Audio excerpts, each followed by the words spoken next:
Hi guys, it's Chris here. I just want to chat to you guys about how to use a trailing stop. Obviously, we always trade with a stop loss, but one of the functions that MetaTrader 4 has is a trailing stop. I'm just going to demonstrate that for you. Obviously I've not done any proper technical analysis because it's not that type of tutorial today, but I just want to illustrate basically how one can do a trailing stop, automatic trailing stop. So if you to enter a trade, we do it through our Forex Velocity indicator here, and you obviously get your stop loss and your take profit targets, and then you do your Control E, and click OK to enter the trade, and that enters a trade for you at market. You'll see obviously we've got our entry points, we've got our take profit target, and we've got our stop loss. And down the bottom here in my terminal, I've got details of that trade which is running now at the moment. So on this particular trade, obviously we've now entered a sell, so we're kind of expecting the price is going to go back down here. Again, not that I've done any proper technical analysis on this at all. It's really just to show you the trailing stop and how to access it. But basically, yeah, obviously if the price gets to here, then the computer will automatically close that trade for you and allocate the profits into your account. If it gets to here, it will automatically close the trade for you and deducts the loss from your account. So the traditional stop loss just stays there unless you manually move it. Once you've got your trades in place, you can actually set it so that the stop loss actually automatically trails where the current price is. And how you would do that is you would go to your terminal here, make sure you're on the trade tab, and you select your trade. You right click on that trade, and then you're going to see something which is called trailing stop. And then you get basically a list of these suggested trailing stops: 15, 20, 25, 30, 35, 40, 45, 50. Okay, what's really important to note is that these are points. These are not pips. So, for me, just to have a 50-point stop loss, that's way, way too short.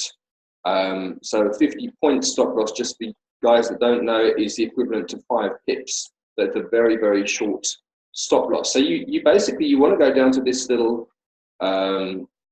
section here, which is custom. So you click on custom, and then you can manually put in your stop loss, how many stop loss you want. So if you want, for example, a 20 pip trailing stop loss, then you could put in 200 because it's going to be 200 points. And then you click on OK. So now what will happen is as soon as the price goes down to at least 20 pips below where the current stop loss is, as the price continues to go down, the stop loss will start moving with you, okay? Which is quite a nifty tool.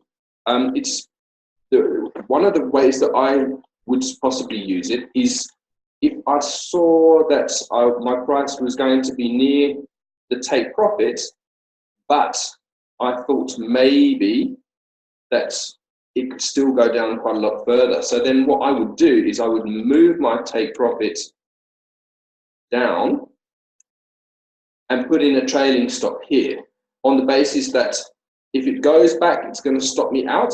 But if it continues down, then I'm going to make more of a profit until it turns back and hits that trailing stop. So remember, the trailing stop always follows the price. So as the price goes down, then basically this dotted red line will follow you down. It will only go forwards. It won't go backwards. The stop loss won't go backwards, which is a good thing because you don't want that to happen. So when the price turns back, if it gets 20 pips going that way, then obviously it will hit your trailing stop. But if it continues to plummet down like that, then your trailing stop will also follow it. So yeah, look, if you guys have got any questions regarding the trailing stop, then please you know, let me know, phone me, email me, come into the office, and then I'll talk you through it again. But it's very simple. You just right click on your trade, you go to trailing stop, custom, choose your amounts, 200, 300 points, it's equivalent to 20 or 30 pips. And yeah, have a play around with it on a demo first so that you understand. And you know, also bear in mind that you're not going to see it move until the price goes down at least the 200 points or the 20 pips. So don't be alarmed if you're not seeing anything happen. You just got to wait for the price to get down, so that there's at least whatever you specified for your trailing stop gap between the stop loss and the current price, and then you'll see it move down. So yeah, any questions, pop onto the chat room, give me a call, come in, email me. We're basically here to help. Thanks.